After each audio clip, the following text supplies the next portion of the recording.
کی طرف آئے۔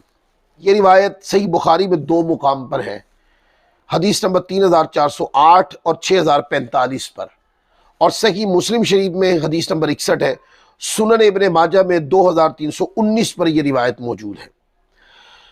حضرت ابو ذر غفاری رضی اللہ تعالیٰ عنہ فرماتے ہیں کہ میں نے نبی کریم رؤوف الرحیم صلی اللہ علیہ وآلہ وسلم کو فرماتے ہوئے سنا، کوئی شخص کسی پر گناہ کا الزام نہ لگائے اور نہ ہی اس پہ کفر کا الزام لگائے، ورنہ یہ الزام اس پر لوٹ آئے گا اگر اس کا ساتھی ایسا نہ ہوا تو۔ یعنی گناہ کا الزام نہیں لگانا چاہیے کہ ایک بندے کے اوپر آج ایسا دور آ گیا ہے کہ لوگ گناہ کر کے خود گناہ کرتے ہیں، اور جب اس گناہ کی پکڑ آتی ہے تو پھر کیا کرتے ہیں، دوسرے پہ الزام لگا کے اس کو پکڑوا دیتے ہیں، اس کو سزا دلوا دیتے ہیں۔ کئی لوگ ایسے بھی ہوتے ہیں کہ قتل کرنے کے بعد قتل خود کیا ہے اور پھانسی پہ کسی اور کو چڑھا دیا ہے۔ یہ معاشرے کا ناسور ہے۔ دیکھیں نا، اگر کسی بندے نے گناہ کیا تو اس کو چاہیے پھر وہ دلیری کے ساتھ اس گناہ کی سزا بھی بھگتے، وگرنہ گناہ کرنے سے پہلے سوچنا چاہیے تھا کہ یہ اللہ کی نافرمانی ہے، اللہ کی تبارک و تعالیٰ کو ناپسند ہے، یہ ظلم زیادتی ہے، تو نہ کرتا۔ اگر کیا ہے تو پھر اس کا وبال بھی بھگتے، اس کا گناہ بھی بھگتے۔ لیکن ایک بار ذہن میں رکھ لیں، جس بندے نے گناہ کیا اور سزا دوسرے کو دلوا دی، یہ ڈبل گناہ کیا اس نے، یعنی ڈبل ظلم کیا۔ ایک ظلم تو اس نے یہ کیا کہ اس نے کسی کے اوپر گناہ کی تہمت لگا دی، اس کی شخصیت کو میلا کر دیا، اس کی شخصیت کو کمزور کر دیا، اس کی شخصیت کو معاشرے میں مجروح کر دیا۔ اور دوسرا گناہ یہ کیا کہ اس نے گناہ یعنی الزام لگا کر گناہ کیا اور سزا دوسرے کو دلوا دی۔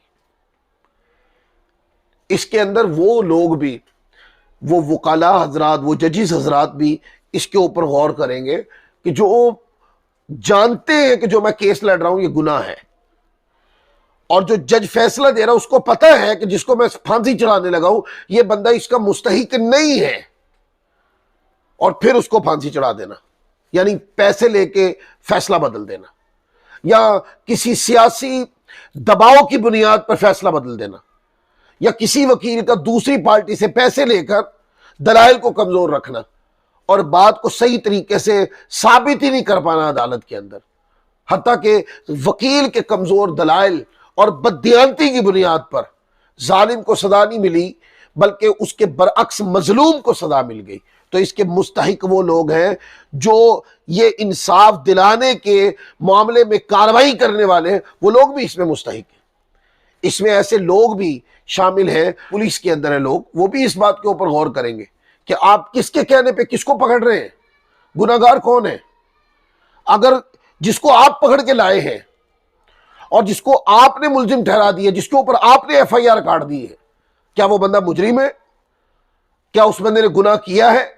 آپ کو پتہ ہوتا ہے کہ اس نے گناہ نہیں کیا، لیکن کیا ہے، آپ کے اوپر سیاسی دباؤ ہے، آپ کو اوپر سے آرڈر ہے، اور آپ کیا کرتے ہیں، اپنی نوکری بچانے کی خاطر دوسرے کو اوپر گناہ کا الزام لگا دیتے ہیں اور اس بنیاد پر دوسرے بندوں کو سزا دلوا دیتے ہیں۔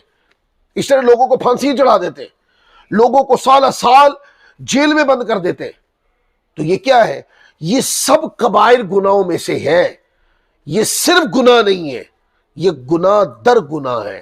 ایک گناہ کہ جس نے گناہ کیا نہیں اس پہ الزام لگا دیا، اور دوسرا یہ کہ اس کو سزا دلوا دی۔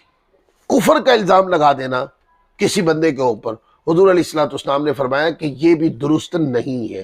جب تک حقائق کھل نہ جائے آپ کسی کو کافر نہیں کہہ سکتے۔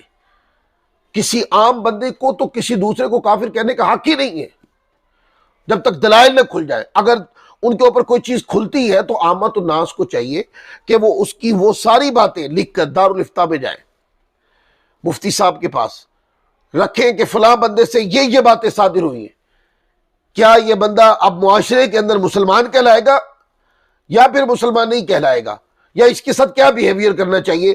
تو جو قاضی وقت ہوتا ہے، جو مفتی اعظم ہوتا ہے، یعنی جس نے بتانا ہوتا ہے، مسئلے کی تفہیم کرنی ہوتی ہے، تدقیق کرنی ہوتی ہے، آپ کو حتمی رائے دینی ہوتی ہے کہ اس کا معاشرے میں یہ کردار ہے، جب تک ادھر سے کوئی بات نہ آ جائے تو لوگ خود ہی سے فیصلہ مت کریں۔